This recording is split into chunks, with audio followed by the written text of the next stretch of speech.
Hello, everyone. This is Trip, and today on Homebrewed Christianity, you're going to get to hear a conversation with Dr. Brent Waters. Dr. Waters is Professor Emeritus of Christian Social Ethics at Garrett-Evangelical Theological Seminary. Throughout his career, he's explored a host of different ethical challenges, from economic ones to our relationship with technology, bioethics, and artificial intelligence.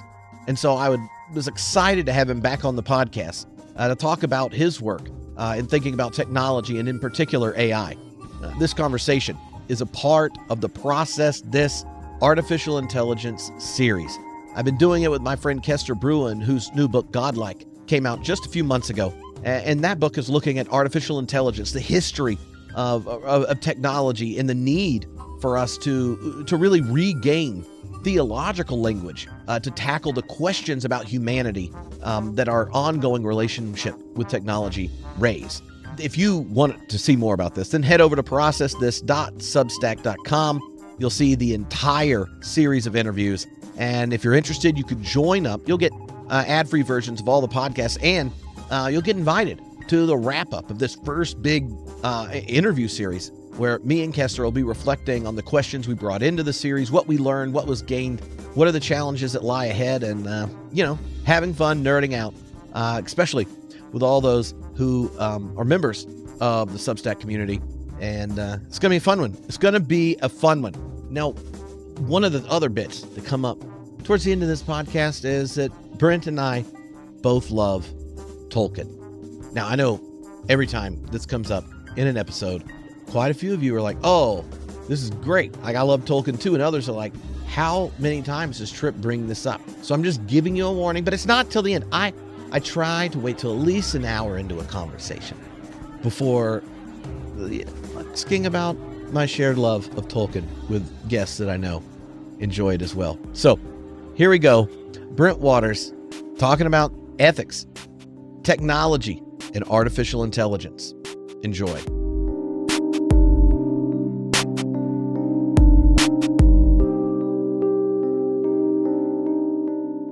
Well, hello, everyone. This is Trip, and back on the podcast is Brent Waters, theologian, ethicist, and someone who spent quite a bit of time looking at the intersection of technology and ethics and the kind of wisdom theological framings can bring into the conversation. But thanks for being back, Brent. Been looking forward to this conversation. It's good to be back. Thanks for the invitation. You know, one of the things that I have found fascinating is how for a long time, there are just certain nerds that have been thinking about artificial intelligence. And then in the last year, the number of people that listen to the podcast who've messaged going, what in the world is up with AI? Or what am I supposed to do with this? From practical questions to, oh, should we really be freaking out? Is Terminator on the horizon? Do I have to write my own sermons anymore? And the like is there. So as an ethicist who's wrestled with a host of issues that are all showing back up again, what is it like having had those on your plate for a while when the larger public finally shows up? It's hard not to say I told you so, but you have to resist that. What has both perplexed and bemused me at the same time is that largely the stuff that we're arguing about are distractions and not really getting at the heart of what the issues are, because the issues that I think are most pertinent are really quite boring and mundane. Because, I don't think, robots anytime soon are going to kill us. I don't think it's going to lead to massive unemployment and those sorts of issues. In fact, I think the whole idea of artificial intelligence itself is a misnomer. It's not necessarily intelligent, it's just faster computation. And what worries me more than anything else is what happens if this technology falls into the wrong hands. You can do a lot of mischief then through hacking and bringing down systems and things like that. And I think that should be one of the number one considerations. The other one that worries me is a false sense of confidence that this is somehow going to dramatically improve our quality of life. I'm not convinced that's the case, because I think it may create a new set of problems that we're not prepared to deal with. For example, I was reading an article that AI will work with doctors in diagnosing and then giving more options to the doctor to work with in treating a disease or an illness.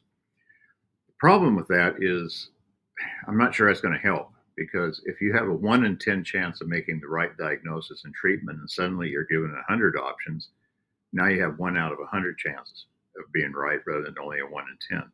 So I'm not really sure that really is going to help the doctor, because I think a lot of medical care is more an idea of experience and wisdom, and not just simply access to more information.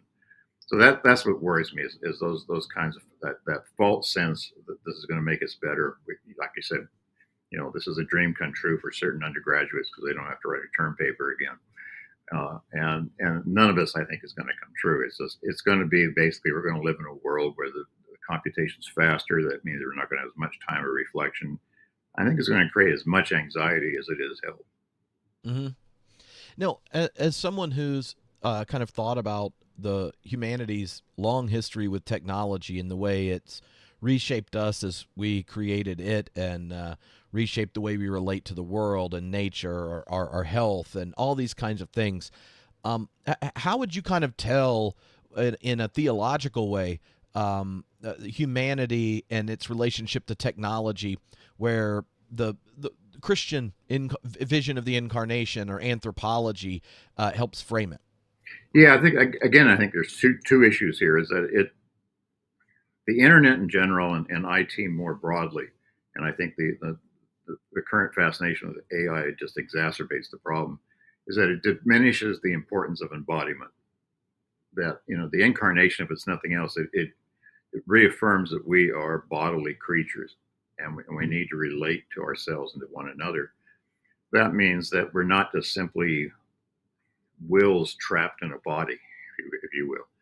We are our bodies, and I think that the internet diminishes that sense of importance. I think we're quickly kind of falling into the illusion that somehow, again, we're being tempted that it's only spirit and not body that matters. And that's just a long heresy within the Christian tradition that's been consistently rejected. And it's important to maintain that as embodied creatures, we're finite and we're mortal, and we're not going to overcome those things entirely. The second thing is that I think it diminishes the importance of being related to one another. That somehow it creates illusion. I don't need to relate to people because I can just simply do everything online or be away from them. And I think it has shown up in the way that we're much more callous, I think, society than we were before the internet. We don't really acknowledge strangers when we run into them. I mean, increasingly, we don't even know how to act in public. I mean, I've quit going to theaters because people just are talking all the time, to a movie theater or something like that, because they're used to sitting at home and watching it on the screen. So I am concerned there about too, that it's ultimately, I think, the erosion of community. And I mean, I see some benefits with the technology, but overall, I think we've paid a heavy price for it. One of the things that just the conversation around technology and humanity in general has a hard time articulating in any one moment is what technology is, because humanity is we don't just create technology, then it recreates us from the time we outsourced our stomach to fire and cooking, right, and such. But there seems to be an increasing awareness that what our tools and what our technology is amounting to at this point is shifted. Not just the question of what it means to be human in a different way, but also how the human is connected to the rest of creation. I wonder, when you look at that history and development, if there are any particular turning points to kind of look back and go, this happened then. Are we okay with this? Did we do this well? Can it help us now? Yeah.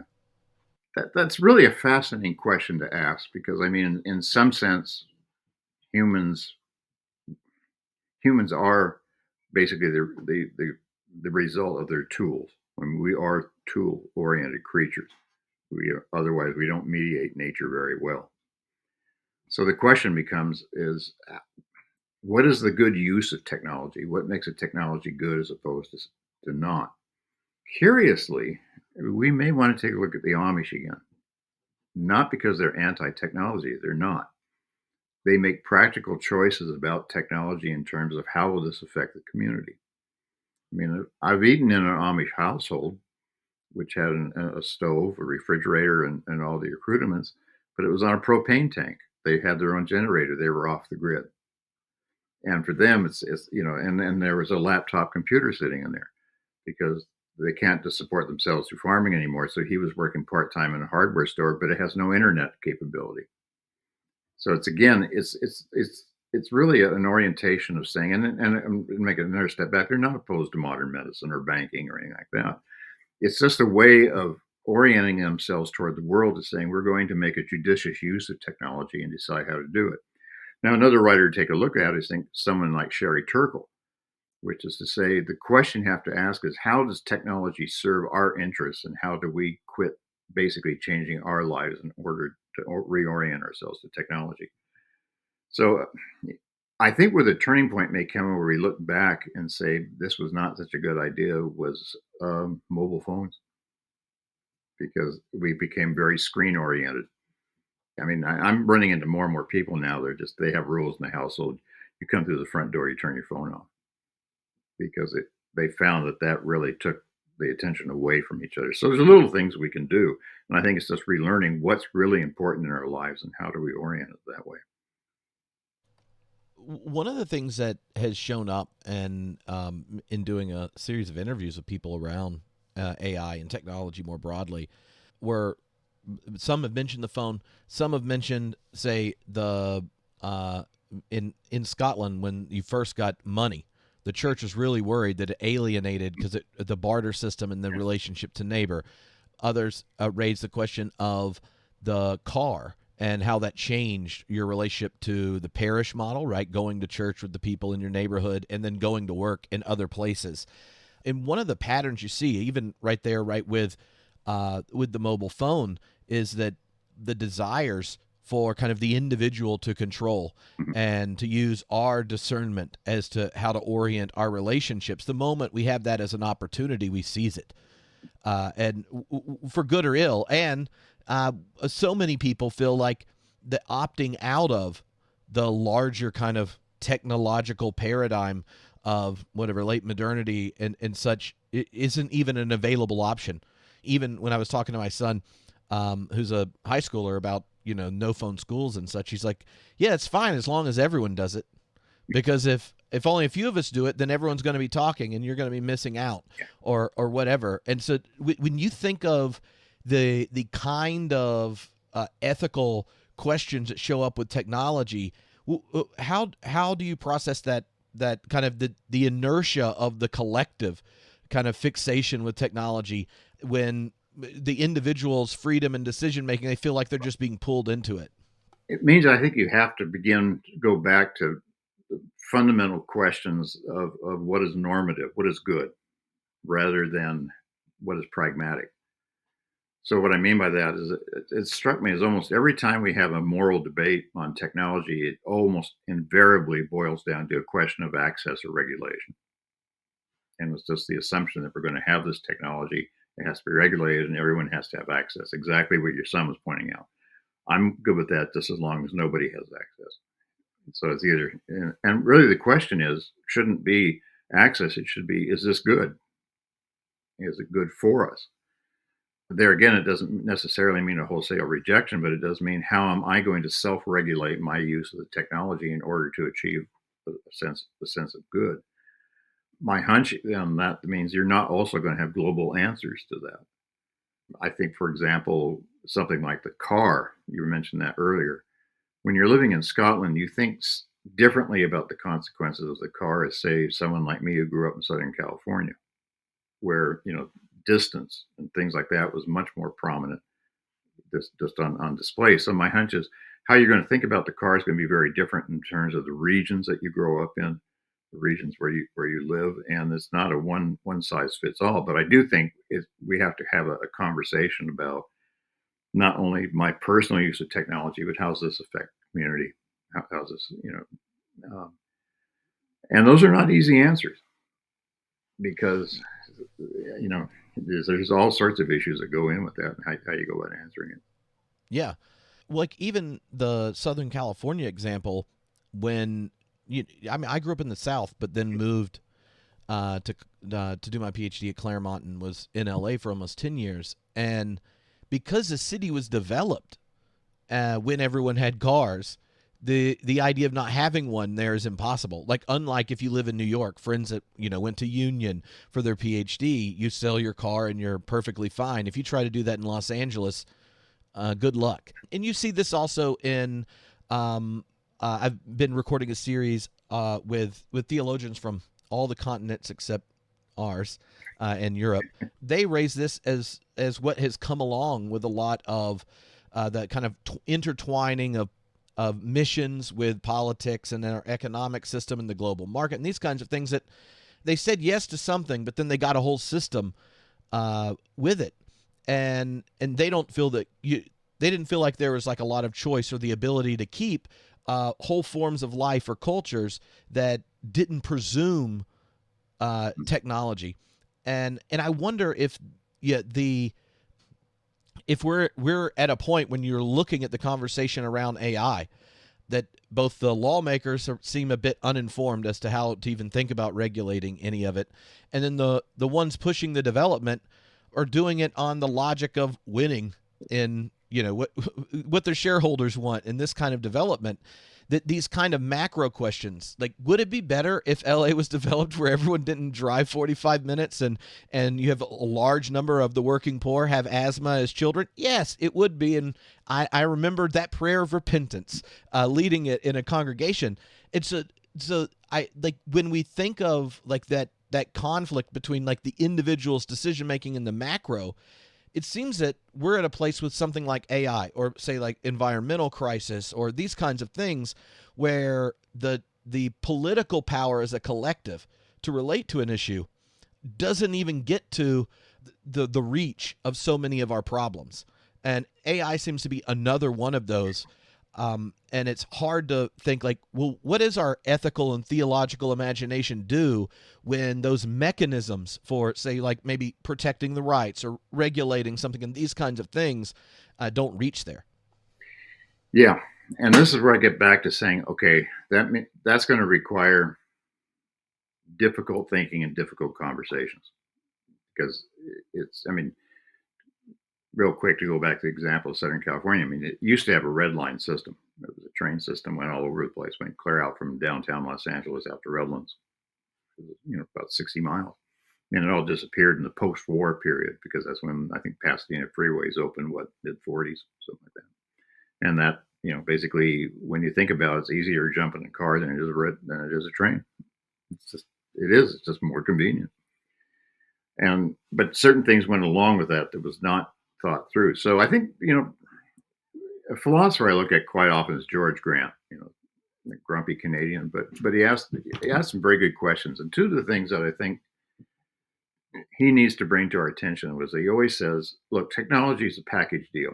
You can't pick and choose from it. If you choose a certain technology, there's a certain destiny that goes along with it.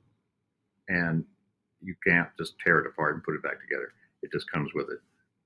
The other thing he said is that with technology, he was very fond of the Spanish proverb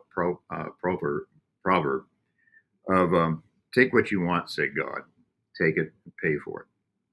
So no matter what technology you embrace, it's not going to be cost free. You're going to give up something to use it. And can you think in advance, A, what am I going to give up? And B, is it worth it? So, for example, there's a lot of good things clearly that comes from information technology. There's a lot of good things that are going to come from artificial intelligence. But what are you going to pay? What's going to be the cost of that? And we can begin to get hints of it now. Is that, for example, social media, a lot of people use it. A lot of people find it useful. But the price they pay is surveillance, information that's it's not free. You give your information to use it. And all that's being, stored.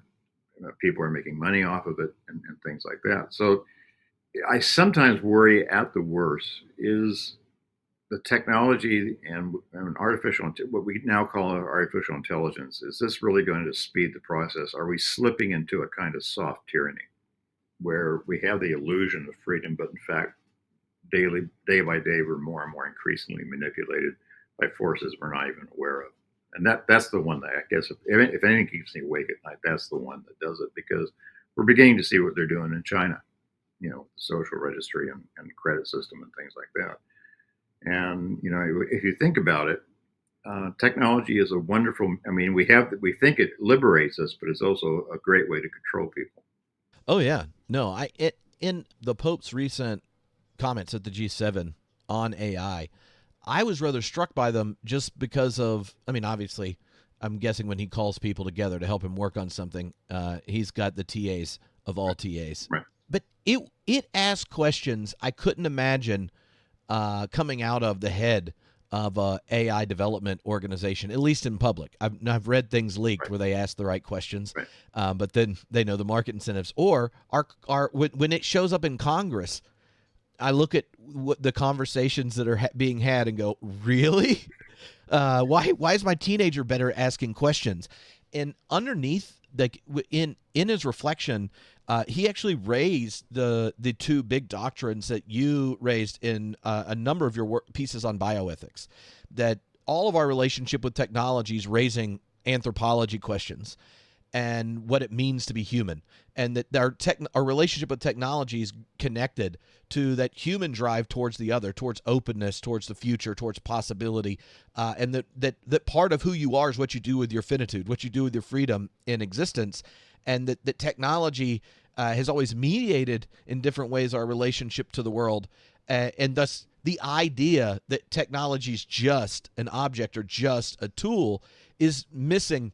That technology is also raising the question of human dignity, and you describe in the bioethics book where you talk about things like the role of genetic changing over time, or drugs, and you talk about like the moment this kind of technological paradigm shows up in medicine, you see the role of the physician and the role of the patient transforming, and no one said yes. So I'd love for you to take some time to kind of like how thinking about anthropology in that specific example can kind of give us a framework for asking starting to ask the questions we could with a bigger horizon than what can I get out of this and what can it make easier. Medicine, in many respects, is probably the canary in the cage, because we're seeing, I think, a very subtle but profound shift on how we even think about medical care, which should alarm us. And what I mean by that is that traditionally, the role of medicine, the role of the physician, has been to help patients deal with their mortality, to make those decisions about how do I allow myself to die a good death? How do I treat this kind of illness, this kind of condition? And how do I maintain those important relationships that are going to help me do this? Well, two things are happening. Increasingly, those relationships are breaking down. 50% of people now live alone in the United States, something like that. So you have that factor. Secondly, though, and I think this is where the changes come, is that it's no longer that the body is an object of care. The body is a problem to be solved. And the doctor is going to help you overcome the limitations of your body in order to achieve a better quality of life. That means the patient is estranged from the body, and the physician is now basically committed to a process of getting rid of the body as much as possible. So that you begin to see the transhumanist agenda begin to take over medicine subtly. That we'd be better off if we had artificial bodies, artificial environments for what they reduce our identities to, which is simply digital information. And I think that means a profoundly different way of how we view ourselves. Because, and this is where, again, if I lose some sleep, it's on this one. Technology, and we see it through medicine, we see it through other things. The reason that it sells so well is it tries to convince the users we're making you safer.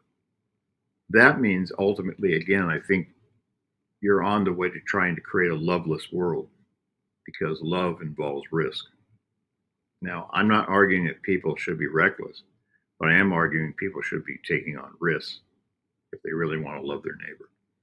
And that means the possibility of failure. possibility that you're going to encounter suffering, you're going to encounter pain. And technology and medicine should help you to deal with it, but should not promise you that they can keep you free of all that kind of problems that may come along. And that's what bothers me, that if we run a risk-free world, it means you also want a world devoid of love. That temptation that the solution to something is the power to control it is a hubris that is foundational for humans. Yeah, And it is. you see it all the way, Genesis 3 through 11, that big snowball of sin with the breakdown of all the relationships. The human technological desire to control is beating right at the beginning. It is. And I think, not to push it too far, but I mean, back in the days when I used to be in the classroom teaching, now I'm blissfully retired and that kind of thing. But was that one of the things I have to try to convince my students is they thought that sin was obvious. And I said, no, it's very subtle and it's very appealing. And that's why sin is so difficult to deal with, because basically it promises stuff you really want. And then before it's too late, you realize it can't deliver on the promise. And that's where I wish we had better antenna out, is to say, potentially, how is this piece of technology, whatever it is, and I think it's inherent with any kind of technology, in what ways does it deceive us? And I think you're right. Almost every time we get deceived is because it promises a greater mastery. And in asserting that so-called mastery, you end up being mastered, because you have to adjust the way you live in order to use the technology, which supposedly gives you greater mastery. Mm-hmm. And again, AI, I think that's part of the question we should be asking. Is this really going to give us mastery, or is it going to end up in greater mastery, being mastered? AI is connected to the larger shift of identity, the changing conversation around identity. And part of what's happened, I think, in modernity, there's the kind of eruption of pluralism in deep ways, the possibility of a exclusive humanism in the sense that, conversations around value and such, apart from any sacred depth order of sorts.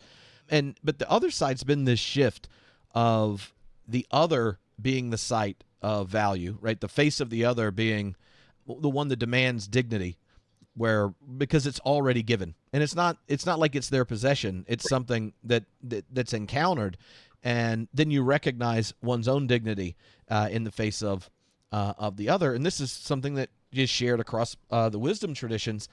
And it seems that one of the ways our ethical language shift, and I thought of this in the shift that you were describing in medicine, is that the face of the other, rather than the one that makes present the solidarity of dignity, is the one that makes the demand on you for recognition, that the individual now is creating the terms for their own affirmation. And that power of self-creation, where you get to decide who you really are, your true self, and all that kind of thing. There's real beautiful elements of that, like coming to know yourself as known before God, as opposed to a broken, finite person with, that's all that kind of stuff. But when that element meets the space of digital creation, be it your social media thing, to Second Life, to the transhumanist vision of, kind of a post-mortal kind of thing, it seems that the coming to recognize oneself and the neighbor and enemy as a site of value has become kind of a fuel for self-creation of one's own self as seizing, their possibilities. And I know you mentioned before, like there's something I'm sure plenty of people have experienced, that period in adolescence where you realize that your genetics do not match that of LeBron James, and despite your deep love for your favorite professional sport, you have limits. And there are all these other limits. I wish I wasn't dyslexic and a lot better at languages. I would have made my language exams much less torturous, and I might have been able to continue to use them. Like that I wonder if this kind of alienation from embodiment, where our identity ends up being digitized, becomes a kind of performance, even cosplay until we form, the mask or whatever. How do you see that kind of disembodiment connecting to that kind of pride, the desire for power and control? Yeah, I think what we're being promised is that you can actually construct your own reality, and that reality is not a given, it's an artifact of what you want it to be. So I think and you're talking about the face, not only do you project the face that you want others to see, you can reconfigure the face of the other that you can encounter. So that we're now being promised, you can wear the goggles, you can wear the viewer, and you now have what's called enhanced reality. So, but I just find it ironic that the corporation that's really pushing it is now named Meta, and it used to be called Facebook. So there's a certain kind of irony in that transition of making that move. But I think I think what's underlying this to a degree is that when you really think about human relationships, they're pretty mundane and they're pretty boring. It's the day in and day out. One of the things families teach us is that family life is not always exciting. It's just you got to clean the house, you got to clean up the puke when the kids are sick, and it's just that day in and day out. And I think what's being promised is a reality that displaces the mundane in favor of the exciting and the constant excitement.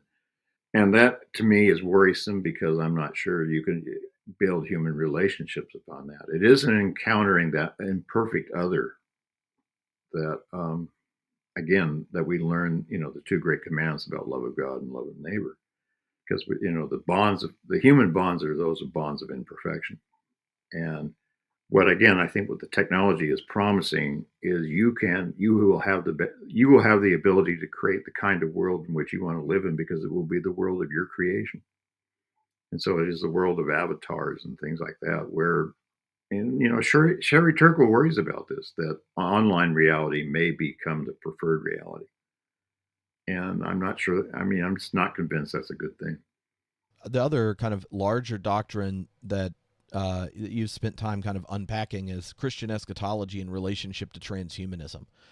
There are different versions of transhumanism or posthumanism, but all of them have various eschatological needs for AI. Mhm. So, can you kind of introduce transhumanism and then the way you see the tradition coming in that conversation? Yeah, the eschatology of transhumanism is that it would be better if humans were not embodied. So why is that better? Because basically they make the assumption that to be a human being means your identity, what we used to call soul or whatever, is ultimately reduced to a series of zeros and ones, which can be downloaded or uploaded and then downloaded into basic artificial environments, be it robotic or biological. And that means there's a certain malleability about human identity, which is if it can escape the body, then you have virtual immortality because I'm assuming you can make backups. And if something happens, then you just download the backup. So it's really it's really a not back to the anthropology that it's a disembodied anthropology and a disembodied future. Our the destiny that we await is not eternal fellowship with God, but endless time. So you have those kind of experiences. So that death, if there is such a thing as death, is a voluntary act. That just changes a whole lot. And there you do have a world where you're absolutely not dependent on the other. Whatever others you have relationships with will probably be your own creation. You certainly don't need children and those kinds of things. So there isn't. It's just a complete reconfiguration of what it means to be human. That's what the transhumanist goal is. Now, is it going to come to pass? I doubt it. But nonetheless, it has really captured the imagination of a lot of people, and I think it's infiltrated a lot of practice of medicine. AI is behind all this. It's all part of one piece. Now, what does the Christian tradition have to say with it? It says basically this is a false hope, and false hopes always create mischiefs because you're now dedicated to achieving a kind of world where it's not fit for human habitation. It's not a utopia; it's a dystopia. is what I think the Christian teaching is on this, is that, again, it's a false promise. It's a deception. It's leading you away from your true nature as to what you should be seeking. The question becomes then is, what's the counter narrative to this? What's the counter story? And I think there again, what Christians need to be more, unashamedly saying is that, we do have certain stories about what it means to be in fellowship with other embodied creatures and things like that. And it's a tough sell, but I think that's the story that we need to be selling. Is saying, the example I used once, I was actually debating a transhumanist I think it was it was a Baptist college in eastern Texas. It was the chapel service, believe it or not. We were debating, and I said, "Look, I've got a tough sell with my opponent." I said, "He's promising you the biggest shopping mall in the world. You can pick and choose any place in the universe which you want to be. I'm promising you a little mom and pop shop where our slogan is, if we don't have it, you don't need it." And so I think, Christianity is a hard sell. In many ways, it's not a inherently attractive religion, because it offers, basically what it says is you find your freedom in limitation. And that really, I think, is the countercultural message of Christianity, is that in order to be free, you have to say no to an awful lot of things. And that's something I think Augustine captures real beautifully. The freedom to love God comes precisely by your orientation towards God. And but that's not even like just even in the divine, right? Like they're all important relationships involve limitation. The covenant of marriage is an act of limitation that opens up depths, vulnerability, risk, and love that weren't there without it. When you hold your kid, you are uniquely limited, and there are depths of love that aren't there. And I've heard it happens all over again when you become a grandparent and are connected to this longer story of life that you did no idea how deep it was until you see multiple generations around. And I think that the kind of breakdown of relationships that you raised earlier, like this increasing loneliness and isolation, that we're being asked to content ourselves with simulations of being known.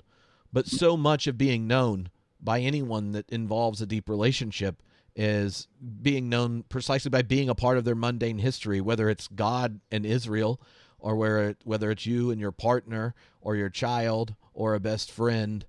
Like there's some elements of life that only come after you've changed diapers, and that's a ontological statement, No, I think that's true. Now, I mean, Luther once said you change diapers with the glory of God. Now, I don't think Luther actually changed a diaper in his life, but that's a different kind of thing. Well, his own. He had some bowel issues. But this kind of winds back to what we were talking about earlier, is that every affirmation requires a prior negation. So that you first have to say no to singleness to say yes to marriage. You can't say yes to both. And also, what we sometimes do is get hints by taking stock of what the limits are that we encounter with our bodies and in relationships with other people. And what I mean by that, a quick example, you were talking about sports. Yeah, I mean, when I was a young man, a teenager, I was under the false impression that I had athletic ability and athletic body, and all I was doing was getting beat up. So I can remember, and I wasn't paying attention, but sometimes people will call you to task and bring it, in stark reality is, after a baseball game, I'm in the whirlpool with my elbow in a bucket of ice because I'm pretty sore. The trainer, gruff old Marine, comes in and all of a sudden looks at me and says, "You any good with books?" And I said, "Well, yeah." And he said, "Spend more time in the library." And I realized what I was getting was the hint: you got to say no to sports so you can say yes to reading. And that's what prompted me finally was, you read enough, actually you end up, teaching the books that you start reading and things like that. So, so to say yes to being a professor, I had to say no to a lot of other professions. And yet if I hadn't said the no to these others, I wouldn't have found the freedom that I found in being a professor and being a teacher. I wouldn't, if I hadn't said no to singleness, I wouldn't have been able to find freedom being married.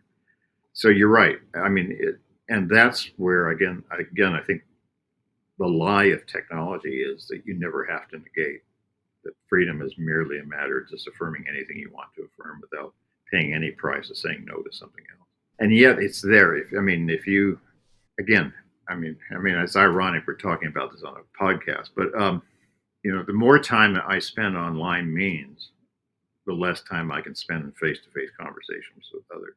And I think that's just something we have to take into account. Is there, again, we're back to Grant's notion. There's a price. You're going to pay for anything that you do when you use the technology because it's a package deal. You want to say a bit more about George Grant? He's been mentioned a few times while recording the series, but no one's given the invitation of sorts. And as someone who only had seen random memes of quotes, and then after the third person mentions him, I've spent some time reading, and he's quite a character. Well, he is. I mean, he came from an old Canadian family, was involved in both industry and education. I mean, being an American, and you read about George Grant, I sometimes wonder if only about 6 families ruled Canada because they all seem to be intermarried and going. I mean, for example, he's the uncle of Ignatieff, who was the leader of the Liberal Party in Canada. So there's these connections there. But he's actually eventually went to Oxford, studied theology, but ended up doing most of his teaching in political philosophy at Dalhousie, later at McMaster, and back to Dalhousie. His basic premise was that, because what really made him famous was the book called Lament for a Nation, where the conservative government was brought down in Canada largely with funding from the Kennedy administration, because the Kennedy administration was angry with Canada because they would not allow nuclear missiles on their own soil under the command of Americans. They said this was endangering NATO. And Grant was furious when all this came out. And he writes, basically, Canada now ceases to exist. It's simply the outpost of the American empire. What he's really saying, though, is that this is inevitable when you start taking on technology. This is when he begins to discover the connections with Heidegger, Simone Weil, and some other writers. So that how I would characterize him is, I think he was one of the most articulate critics of technology that we had in the late 20th century, along with Jacques Ellul, where he really says, look, it's not about the gadgets. It's about the mentality driving the use of the gadgets. That's what you have to worry about, and that's what you have to be critical about. So what he's talking about is the notion that we have impoverished understandings of what constitutes freedom, and that's what's ultimately going to get us into trouble, because we will break those social bonds which make communities, which makes nations, which makes countries. So, for secondhand reading, I think one of the best ones to read is Joan Lockwood O'Donovan's book called, because she did her dissertation on George Grant, and it's called The Twilight of Justice. And I think it's just a marvelous look at his work of saying that that's what he really realizes, that you have to recover, because he's also a Platonist, you have to recover what does the true, the good, and the beautiful mean, particularly in a world where that's just, being dismissed as being not even possible any longer. I mean, Grant, I think 4 times I said I'm going to quit reading him, and somewhat like the scripture lesson about a dog returns to its vomit, I keep going back to Grant and keep rereading him, because I think he was extraordinarily insightful. He saw what was coming, and gave all the warnings that were steadfastly ignored. I wonder, and for people that haven't, weren't listening to the podcast, 7 years ago or so, last time you were on, you previously wrote a book called Just Capitalism, and a lot of times the economic pessimist of sorts, like Grant or Ellul, that kind of voice draws a deep connection, or the Pope, in kind of the technocratic paradigm, which I think is the Italian version of neoliberal, between the economic system, the kind of shift of technology to technique, right? Like the form of life that comes alive because of modern technology, and the environmental crisis. As someone who has their deep commitment of justice just like jettisoned you into like a nuanced critique and engagement with the free market and thinking about that, as opposed to just dismissing it altogether and becoming a Bernie bro. Like, or what kind of transformations happen when you think of just capitalism and then the power of AI, be it the surveillance things you talked about, and us becoming the product of the technology, the power it has to animate. Like, when you think of that desire to rework a economic system in ways that leads to a greater justice, what are the new pressures you see AI coming up with in the current moment? Well, yeah, I mean, it's been a while since I wrote that book, so I mean, and certain things, my thinking has shifted a little bit. I mean, I'm still dedicated to the notion that if you really want to help the poor, if you really have a preferential option for the poor, markets is the only game in town, because it's the only way that you really step out of poverty is to take those risks and be able to compete in market forces to do that. And the reason I say that is because so many countries have shifted to that. I mean, for example, you look at Sweden, and in their social security system now, they require a certain minimum be invested in the private financial markets, because it's really a way of generating the wealth for an elder population. If you look at the way, how do we get out of poverty? It's through work, it's through investment, and those kinds of things. Now, having said that, and this is where I'll eventually get back to how I think what I worry about AI and all this, because I think it does have the potential for generating a huge amount of wealth that will probably not necessarily be justly distributed in terms of the risks and also the exploitation of certain people in that. What I worried about even when I was writing the book, but didn't really put it in the book, and I worry about it more now, is, and it's again a hard question: can communities survive affluence? And I think jury's out on that.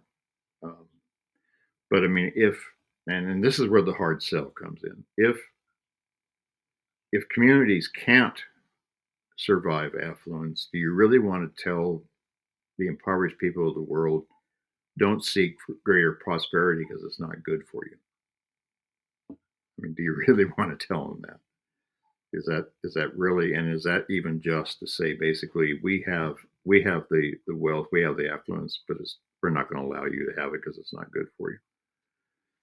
That again, the freedom I think may be to say is what how do different communities want to participate in the market? I mean, we're back to kind of the Amish option again. You know, the Amish participate in markets, but they don't participate in the same way you and I do.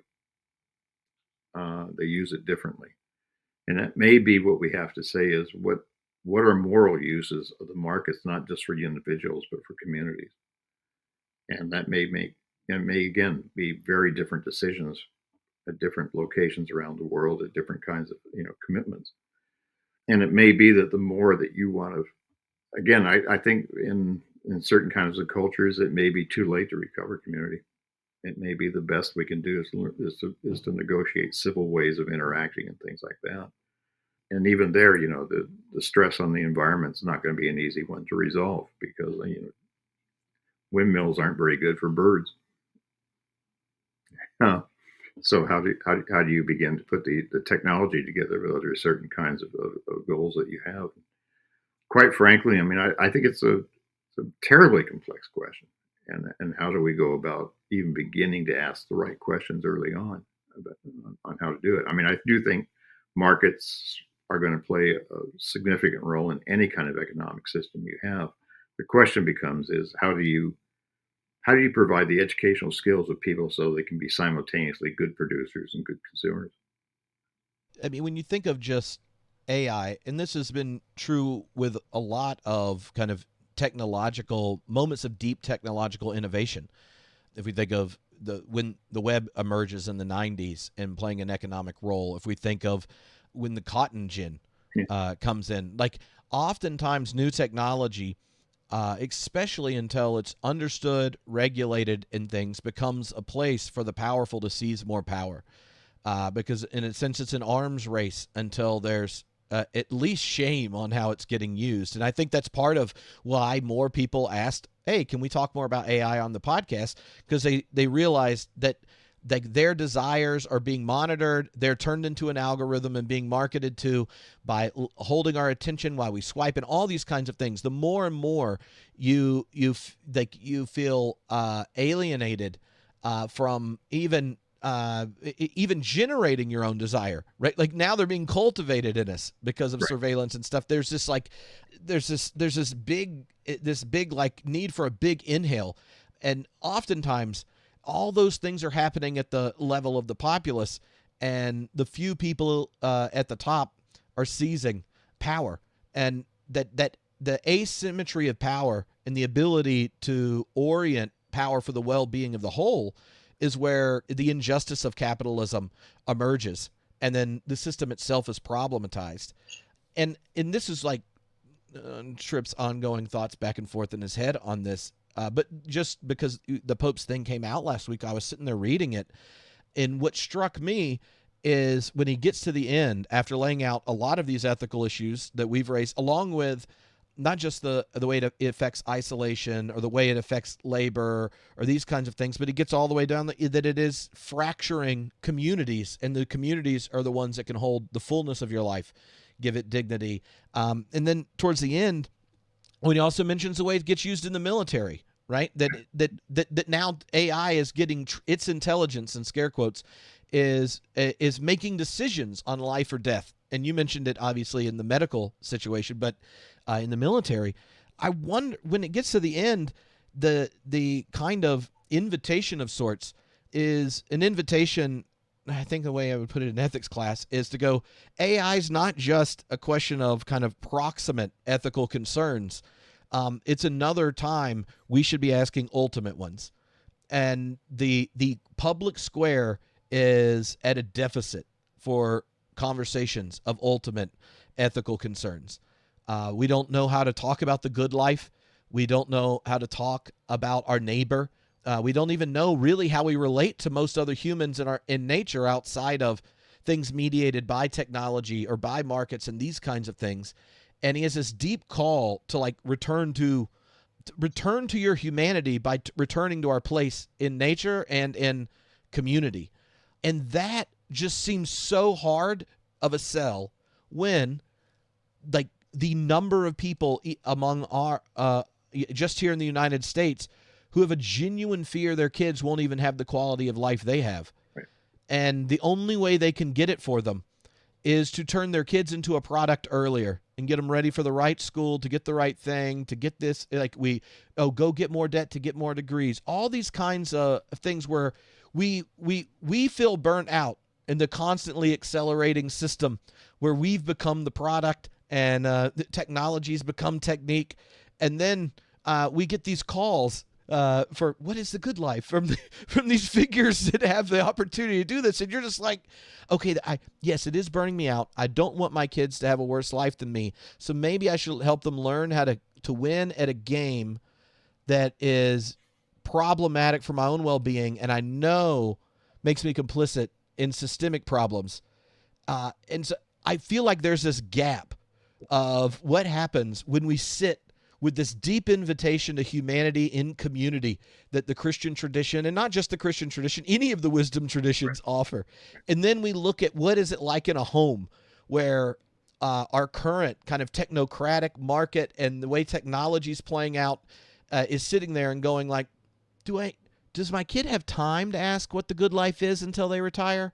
And I don't know what to do about that, but I feel like these cross pressures of desires, right? For your kid to have health insurance and be able to, feel good to have grandkids young enough that you're still around to play with them on the ground. And, they're my great-great-grandkids in breathable space and a non-destroyed nature and things. Well, I mean, okay, I don't like conspiracy theories. However, I think a certain level of corporate, political, and educational leadership doesn't want you thinking deep thoughts. It doesn't want you asking those broader questions. They really want you to spend your time to invoke an old game engaged in trivial pursuit because it's easier to control that. So they've created a world where a parent's biggest fear is that their son or daughter comes home and says, I'm going to major in philosophy. And I think that's the soft tyranny I'm talking about. Is if you can keep people focused on the trivial, they're much more controllable. They're much more passive. They have the illusion that they're free to express any kind of identity they want and that sort of thing. But that plays right into the hands of social control. That you've got them fixated on certain kinds of questions that isn't going to draw them out of themselves. It isn't going to ask the questions of the good, the true, the beautiful, things like that. So that's where AI just fits into that scheme. Is that if you think about it, AI is just a way of keeping people's thoughts off other things. The other thing that because I think it's interesting, you have people that are now paying a lot of lip service of let's regulate AI, and yet I don't think anything's going to get done because partly it's economic, but I think even more ominously, I think what a fear of someone in the United States would be is okay if we regulate AI, doesn't mean Russia and China is going to. And look at the military applications that you can have with this because increasingly the goal is soldierless battlefields, pilotless aircraft, sailorless seacraft, which means war shifts from killing to taking out assets of the enemy. And I think that's what the fear is what if we get left behind? So let the research go on unregulated for a while until we figure out what exactly are the capabilities of this. And I think that that's part of the equation too, is that you live in a dangerous world, so you can't, sometimes you got to bargain with the devil in order to survive. So I think there's an acknowledgement that AI is a mixed bag, but right now there's a reluctance to regulate it because what if you regulate it in the wrong way and we fall behind? Yeah, and that I think nations had the same predicament families often have when it goes to stewarding your child. You're like, there's this guy who was like, the image of the invisible God, turn the other cheek. Why do you need two cloaks? But also, have you considered your pension plan and that kind of thing? And last time you were on, you mentioned a little bit about your love of Lord of the Rings and the number of times Lord of the Rings references show up when thinking about, right, same like George Grant or Jacques Ellul, like in Lord of the Rings, Tolkien is wrestling, right, with the early emergence of what comes to be our kind of current technological paradigm in relationship to nature and military and such like that. And as someone that just is currently rereading Lord of the Rings with a 16-year-old this summer, I just wanted to say it and see whatever parts of it you want to talk about because I read it regularly. Knew you liked it, and doing a series on AI while rereading Lord of the Rings, the number of vignettes that hit in a different way is significant.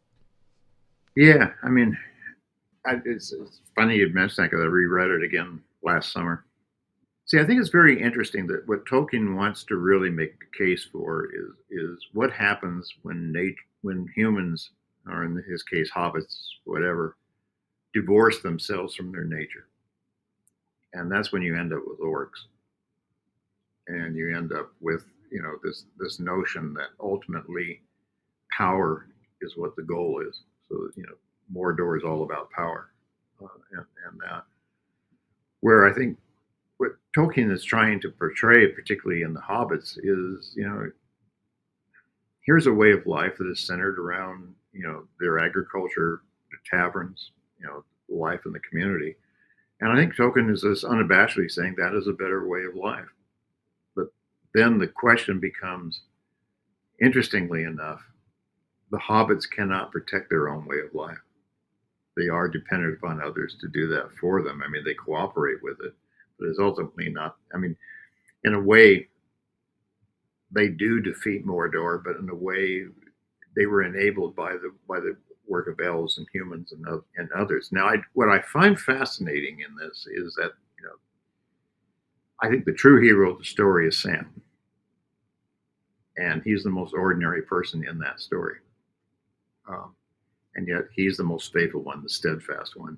And at the end, he's not tempted. But, everyone else in that story is tempted by the power of the ring. Sam's not, because I think he's focused on what's really important, which is life in the community. He wants to marry, have children. And I think that, again, Tolkien is trying to get back to that. Now, I think, what's made me think about that story differently is in between this broadcast and the previous one, I was really sick. Spent a month in the hospital. I was in ICU for 9 days and then rehab for 3 weeks. And it made me reflect. That's when I really realized I've been thinking about all the wrong issues in bioethics, because it became apparent to me as who were the heroes in helping me get better. It wasn't the doctors, it was the nurses. I mean, they were in there day in and day out, tending to very basic needs like helping me go to the bathroom, helping me eat, things like that. And I think that that's really what Tolkien and I think even C.S. Lewis, to a degree, much to an extent, is trying to recover the importance of the ordinary, the importance of the routine. And that's what Mordor and the orcs and the enemies really are threatening, is the ordinariness of life. And the hobbits get that. I mean, they understand how important that is. And I think it's just amazing. He comes back, and the hobbits are very unimpressed with his adventures. Both Bilbo and Frodo, they're just not impressed. Basically, they're kind of upset. Why'd you leave in the first place? And that's part of the story that I never really saw the significance of it till you have the experience. What does it mean to be dependent upon others just to get the ordinary things in life accomplished? Yeah, even that theme in Lord of the Rings, you get at the end of The Hobbit, and where Thorin's dying, where he says to Bilbo, if more of us you valued food and cheer and song above hoarded gold, it would be a merrier world. Right. And I think in The Hobbit, the dwarves' desire for home, but getting home through violence and in the lure of the power, turns the home no longer into a home, and it leads to this great war. And then and that like raises similar questions to, I think, the question of the orcs, right? And Lord of the Rings is one of those important ones, because Tolkien was uncomfortable with his initial origin story for orcs, because there should be nothing living that didn't get its source from God, or and so they couldn't be like just animated clay things to be destroyed, and so he has multiple variations of what the origin of the orc, and that idea that the orcs emerge in the context, right, of the destruction of nature, the arrival of power of machine, the allure of the ring, and the power for control. They generate this context of war. In all of his resistance, because someone raised the question in a letter to him, like, you're a Catholic, you can't just like invent something that's not created by God. So where'd the orcs come from? Oh, perverted elves or men or whatever. But underneath all of it is it like it leads to this sense that orcs are, similar to zombies. They're walking dead, but they're the shadow of something that had way more dignity. And you could see it in Thorin's drive in The Hobbit, right, to alienate himself from his own kin and desire for gold. And you can see it playing out in Middle-earth, even Saruman's desire for power. And like, oh, you can't escape this power. We have to join the system. Or his conversation with Gandalf, like, oh, let's take things apart and discover where the magic really is. And Gandalf's like, you're missing the point. This isn't something you discover by destroying. And whenever I read those stories, there's like this sense that you get, it has the same feel as when you're reading the parables of Jesus. And the point of the parable is not an ultimate solution to all of human existence. It's an orientation towards what you do with your finitude. And that your finitude and your freedom, as limited as your life and freedom are the very place that you can be entangled and responsive to the divine. and that's the dignity to protect, as opposed to like securing your dignity by the seizing of power. But that temptation's, I know both sides of it. I got my thorn moments, and I got my time with Merry and Pippin at the Green Dragon. It is, and I think two observations triggered two things. Is a couple of things. It's that in rereading it, I discovered that, it's kind of breezed over it, but Gandalf is invited to join based on saying, if we had this power, think how much good we wizards could do. Yeah. So it was the notion that we could use this and not be affected. We're smart enough to use it, and yet Gandalf is, and ultimately says, no, I'm not smart enough to use this. Use this wisely. In fact, no one is. But Tolkien, I think, could have. I mean, he is creating mythology in this, which is largely Christian, but not entirely Christian. He could have made a case of saying what made the orcs evil is, in fact, if you look at the whole side of what made these people evil, is that they were living under the illusion that they were self-created and not dependent upon a creator. I mean, that would have been a very powerful, I think, motif, is that this is the arrogance of self-creation versus the really the dependence upon a creator, and that's one of the difference. Now, I will have to admit, in the movie, I do think the coolest people are the elves. How they show up in formation and do all these battles. I mean, the elves are cool, but there's a certain arrogance with the elves too that I picking up in the rereading of it, I didn't realize how much they despise dwarves. I'd forgotten. Yeah, it makes the book friendship of Gimli and Legolas all the more powerful, and the idea that they journey together to the Undying Lands all the more beautiful. Yeah, because one of the things that you get in Lord of the Rings, and one of the things that's hard to do in the movies because they don't spend as much time in the Shire, is Frodo's trying to cultivate resistance in the other hobbits into going, and they're like, you don't get to do that. This is our home, and you're our friend. You can tell us to do a lot of things, but you don't get to tell us not to be your friend. Right. And that kind of sense that life is found in having people you can't tell your story without, and that's friendship, and that's the greatest dignity you receive from another and give to another, is something that I think gets trivialized increasingly in our own context. I mean, and some people, reading I've spent some time reading quite a bit of Tolkien scholarship recently, where people, to try to make sense of the deep intimacy of Sam and Frodo in our context, because of the way masculine relationships work, you end up doing like a queer reading of it, which, with the extended version of certain scenes that aren't in the final version, I get how you could get there the same way if you want to do it with David and Jonathan. But when you think of Tolkien and his deep friends that he went to war with, and then the friendships in the Inklings, it's a more revolutionary assault on our current status of relationship, that Sam and Frodo, that their dearest beloved is just their friend, and you don't need to add anything sexual, and it doesn't undermine their masculinity. After all, I mean, they did take the One Ring to Mordor, and you haven't. And so there's this that kind of grounding in friendship and things is a site of resistance that I thought of again reading the Pope's thing, because he has this turn to community. Right. That, like, when we want to know how we can be grounded in ways that we don't get overrun by the allure and inertia of our technological system that preys on our desires and fear by offering us, treasure and power, it's going to be in community, and I think that invitation to deeper friendship is there. It's grounded, I think, in the gospel. Like, I no longer call you servants, but friends, is what Jesus says, as he's leaving the disciples. And when we see the space for relations that can generate the deep kind of friends that would go, you can tell us to do a lot of things, but you can't tell us not to go with you.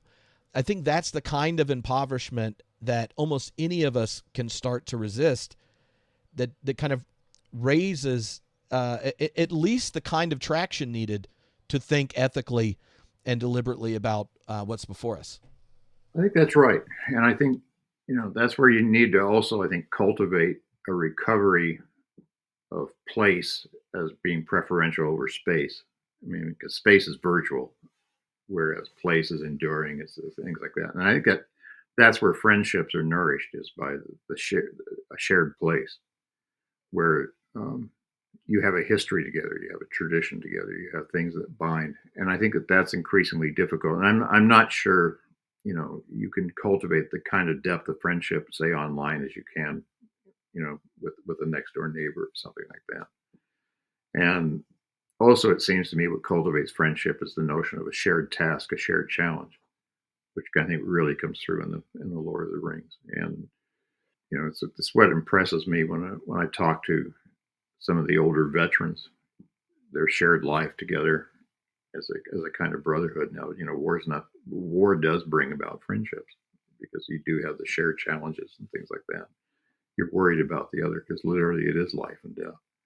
And I just see friendship now as much more fragile than it used to be. Again, I don't think it's a good thing. And that's why you do need to read Tolkien and others, because they did understand the value of friendship. What do you make of the gift of the humans as the gift of death? You mentioned earlier in relationship to transhumanism and this in this sense, but that was something that befuddled the relationship of elves and humans, and one that a lot of I have one of my friends that's working on a reception history of Tolkien. She said that the more recent engagements are the ones that find it harder to understand why death was a gift, and those where there was less successful healthcare, more like in the middle of between the wars and these kinds of things, that question was not front of mind. I think that's right, that late moderns find it very difficult to see how death can possibly be a gift. But the elves get that. And endless time is not necessarily a blessing, because nothing, a good story comes to an end. And what's important is the good ending of a story. And humans, in a sense, that's their advantage over the elves, is they have the possibility of living a life that comes to a good and fitting end. I mean, that's why as Christians we believe in eternity and not immortality. Now, is because it's just not a semantic difference. I mean, the problem with time is that it has a beginning, and if you want endless time but no end, but eternity has neither a beginning nor an end.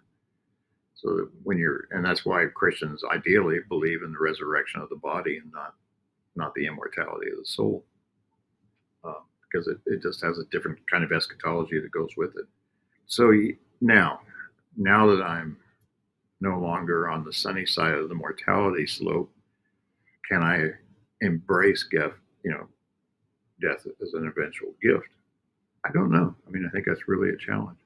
But as a Christian, if you can't embrace it, at least you consent to it, and that as creatures, and again, here's the hard sell of Christianity: as a creature, eventually you have to consent or affirm it is good that we die.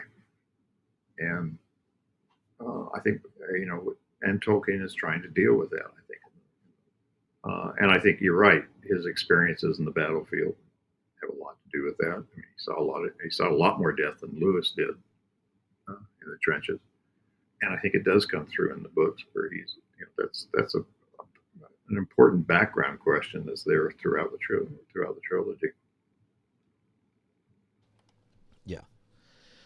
All right. So I have one other question that's kind of tangential, but I know you've written quite a bit about it, and it's now going to be kind of forced on the menu for lots of faith leaders.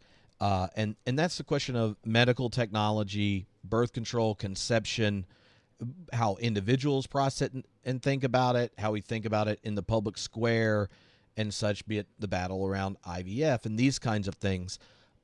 Knowing the temptation for an increasingly tribal context to basically parrot political talking points, and as someone who's wrestled theologically with what's getting itself done in the medical field. Like, or do you have any wisdom on how to use this being forced into conversations as a way to kind of cultivate theological imagination for thinking ethically about medicine, about life, and the possibilities that technology opens and closes? I think what the technology invites Christians to do is to think long and hard and faithfully about what is a good and faithful beginning of life and what is a good and faithful end of life. And I'm not sure that, at the beginning of life, I'm not sure Wright's language gets us very far in where we need to go. I think we need to recover notions of what is the calling and vocation of parenthood. And if one is called to be a parent, what are the proper ends that one can use to fulfill that calling? Now, it may be that, and again, I think you have to keep in the background that what our identity as Christians is not blood, but water. It's baptism, not procreation. I mean, we don't, our salvation doesn't come through our lineage, put it that way. So the question becomes then is there more than one proper way to become a parent? And I think there is. And I think that one of the things that, what Christians have always affirmed is that adoption is not second-rate parenthood. It's fully parenthood because you've invited a child to share the fellowship of your house, of your home, of your household. So it may be that, if a Christian couple finds themselves as infertile, maybe they're still called to parenthood, but maybe they don't have to have the resort to IVF or something like that because they don't necessarily have to be genetically related to their child to be fully parents, or for that child to be fully their child. And that, again, I think there's ways of imaginatively to think this through, saying, and it may be that not all Christians are called to be parents. I mean, again, I don't feel that that's necessarily the mandate any longer. I mean, that way, I think it's very interesting that with Augustine, he says that the mandate to procreate has been limited because the child has been born. And we don't need to keep procreating to get to that point. I mean, it's a very interesting kind of position to take. So I mean, you have to ask the question: is at the beginning of life, what is the proper way to bring a child into this world, and then to provide, the comfort of a household with parents and things like that. At the end of life is also a question. Do I try to live to the very last moment, or should I have resort to assisted suicide? Who's in control of my death? It's really another way to put it. And it may be that, again, the questions that need to be asked is saying, what role does community have to play in this? What role does family?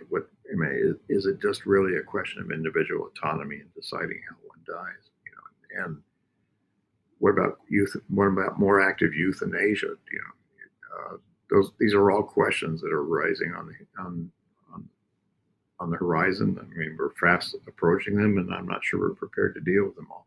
I mean, a lot of these questions have been around for a long time, but they've been more theoretical. Now they're actual. I mean, there are some political jurisdictions in the world now that allow euthanasia, not just assisted suicide, but the active killing of a patient at the request of family or whatever.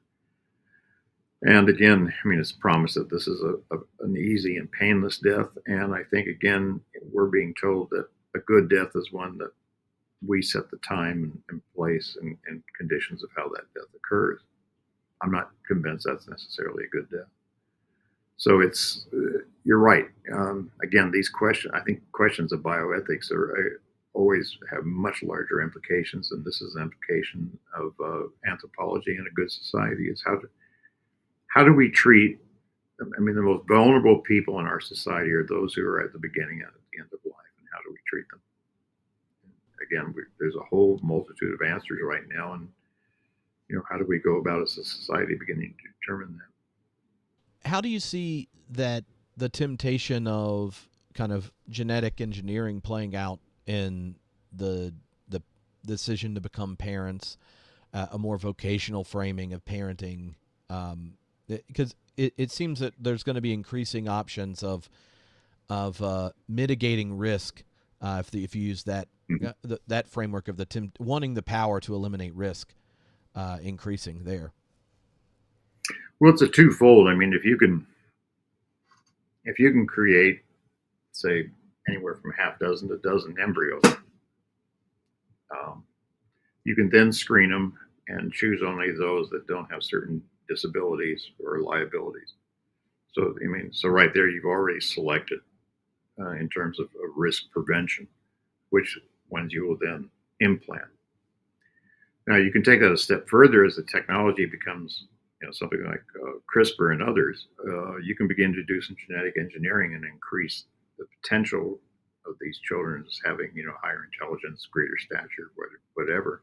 So now you're selecting in favor of certain positive traits as well as preventing others. So you're simultaneously controlling risk and giving, quote, your child the best start in life. What parent wouldn't want to do that? But that means procreation now then has really become a more industrial term called reproduction, in which you're controlling it through technology, how it started and what the outcomes of the process will be. And it may be that the woman in the case may not be the best carrier, so you hire a surrogate to carry the child, or in the future maybe an artificial one. Now, for me, the question then becomes, as the process becomes more technological, do we begin to think of children as something different? I think we do. I think we begin to see them then as the artifacts of our will, and not as gifts entrusted to our care. And that's just a different relationship between parents and child. I mean, you think of an artifact differently as you do, as opposed to a gift. And increasingly, there will be, I think, enormous pressure on parents to prevent the birth of certain kinds of children, and they may be held, as seen as being morally irresponsible if they give birth to certain kinds of children. That again changes the whole notion about who's admitted to our community and how are they valued. I mean, I'm really, and I mean, in some sense, I've been surprised in the 40 years that I was involved in this. I moved very rapidly from saying, parents who give birth to something like Down syndrome children that could have been prevented or should be charged with some kind of moral irresponsibility. And I just, I think you really want to go down that route. Yeah. Yeah, that's a and I think that whole element, when it goes to the introduction of possibilities from technology, ethically gets even more problematic when those with initial access to almost anything are the ones with money, or the countries with the ability to do it are the ones with money and power, where it generates an asymmetry, or it intensifies it. Yeah, and ironically, it may actually be those with state-provided health care that will be the most attracted to the technologies because of cost controls. I mean, if you look at it, I think 40% of all healthcare expenditures are on the last 100 days of life. Another 40% is on treatment of lifelong chronic conditions. So you can see the bureaucracy figuring out. We could eliminate 40% of our healthcare expenditures if everyone was born healthy. So it may be that the requirement is if you're going to receive healthcare from us, you have to go through certain mandatory forms of screening. And those embryos that don't measure up are not going to be allowed to come to fruition. I mean, I don't think it's unreasonable to say that because basically healthcare is very expensive, and and this would be a cost-saving measure.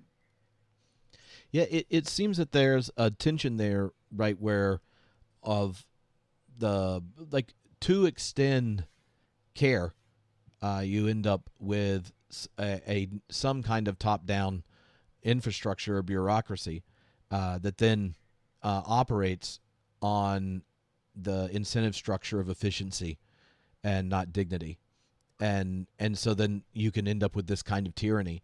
And then if you take the bigger things we face, like environmental issues or war or AI, these kinds of things, where the problem extends beyond any organizational structure with the kind of top-down power to regulate it, then you get this, we would do this, but our enemies, they won't, right? And then it locks you in this logic of acceleration. And so to me, there's like in each of those cases, you have this sense of like, well, there are problems that we need even a more local or personal horizon where the agency is, and then there are these other crises where we need something more global or species wide to orient to response. But both of those require a kind of trust in other human beings that seems deeply fractured in the present and has gotten worse. So I, like, as an ethicist, and it's especially knowing that, there'll be thousands of clergy listening to the conversation, like and seeing how bad we did in COVID as a culture, and even how people of faith contributed to it often. What should we be doing now if we want to have maybe a more kind and confident voice and community when facing challenges? Because we see some of them on the horizon, but no one saw that one coming. And what are we learning about the need for spaces of ethical discourse and maturity? I would say that think with COVID in mind was, don't jettison the tradition so easily. There was a certain wisdom about Christianity that was just simply the way we reacted, ignored. I was really surprised to run in to some Catholics who were deeply angry with their bishops. And I remember this elderly woman saying one time, "We should have never stayed home. We should have gathered for Mass." And she said, "I know what the state said, but doesn't our bishop know that you serve God rather than Caesar?" And I thought, that's a lot of wisdom from the tradition of saying, what do you ultimately trust when you're making these kinds of decisions? And I thought one of the most misleading statements that we fell victim to was follow the science. Oh no, don't follow the science. Let science inform you, but follow what's best for the community, what's best for the people. I think it's just going to take time because you're right, it was badly botched. I mean, the authority of medicine is now in tatters. And it's just going to take a long time to recover. I mean, I just run into a lot of people I'm probably one of those people. I just don't trust my healthcare provider anymore. And I think the authority of the church is in tatters because it didn't do a very good job. I mean, it tried to convince us that, online is every bit as good as in person. Well, if that's true, then why did we go back to worshiping if it's just as good? I mean, there was all sorts of contradictions that came in with this. There was, I think, a fundamental distrust of neighbor was developed out of all this, where, basically what we were told was, you got to stay away from other people because they're going to infect you. I called it unsocial distancing. When you were out in public, it was just, again, I was amazed. I think, Sweden got it right. They didn't close the society. What's fascinating to me, during that whole experience, I was in Scotland. I was I was teaching science and religion at the University of Edinburgh. Yeah. And I saw family and friends in the States having such a different experience than we did. And a lot of it, I think, was connected to a higher general social trust. And so, like, the rules were much tighter than people in America, but the relationships with your neighbors in the community were, like, vibrant in ways that, I lived in LA 10 years and have more friends in Scotland those 3 years that I know that deeply. And I think part of it is everyone in the neighborhood goes to the NHS place in the neighborhood. The science education there for secondary school, like high school, is way better than in the States when it goes to understanding what the science is, because they don't have the same culture war elements. Right. And the support structure for holding people in jobs didn't generate the same kind of anxiety in the States. I mean, there are lots of differences where you could see, but it was fascinating to me how, like, just being in a different country the same phenomenon with our, the same gene pool of sorts and everything was experienced so differently. And I mean, even like we went longer without in-person Eucharist, and I was going to a Scottish Episcopal church there.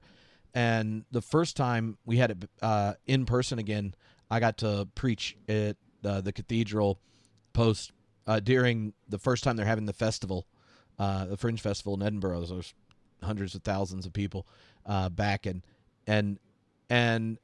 the in the conversations after hundreds of people had Eucharist for the first time in a long time, there was a deep kind of gratitude in the experience, and we did this together vibe.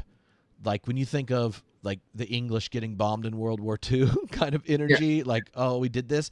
And it was one of those things where when I came back to the States and heard stories and then got to see how people changed in that, like the way our culture continues to move people around away from their community, be it for work, for school, like we don't use the public transit, our homes aren't as close. Like there's all these ways where you get distance from community, and it seemed to me that the impact on life in our nation, all the way down to our congregations and such, that the experience of COVID ruptured it in different ways. Where I thought, yeah, like you could go through different policies X, Y, and Z, but you kind of want to go like, well, maybe we just have run out of topsoil in America for our relationships, and the roots aren't as deep.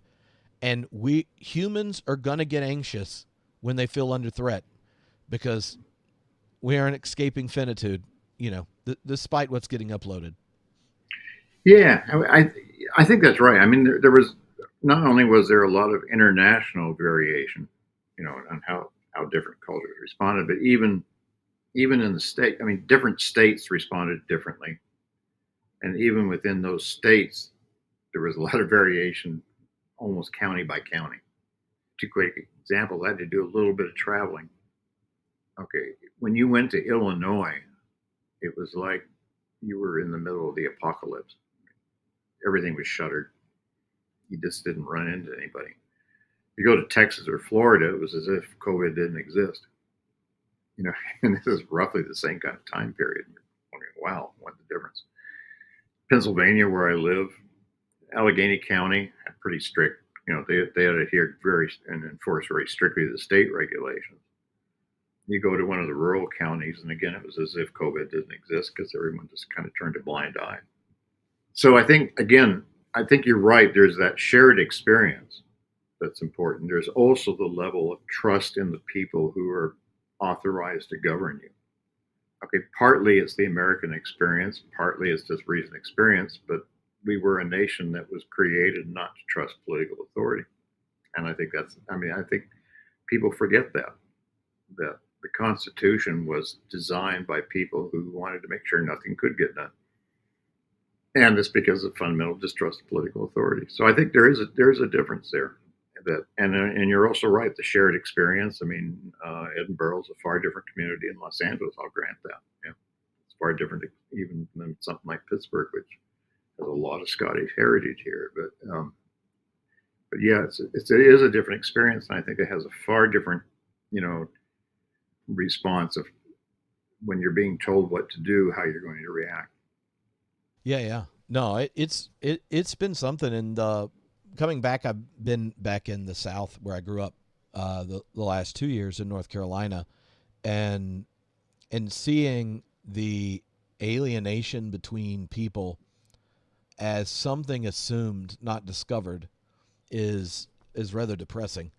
And it doesn't make me optimistic about our ability to manage all the things in front of us.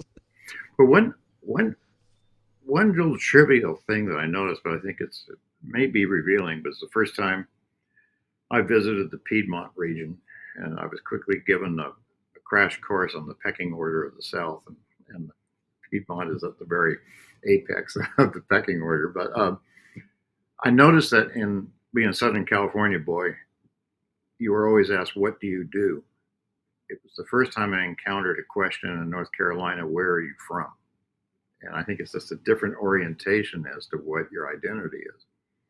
That, in Southern California, the identity is what you do.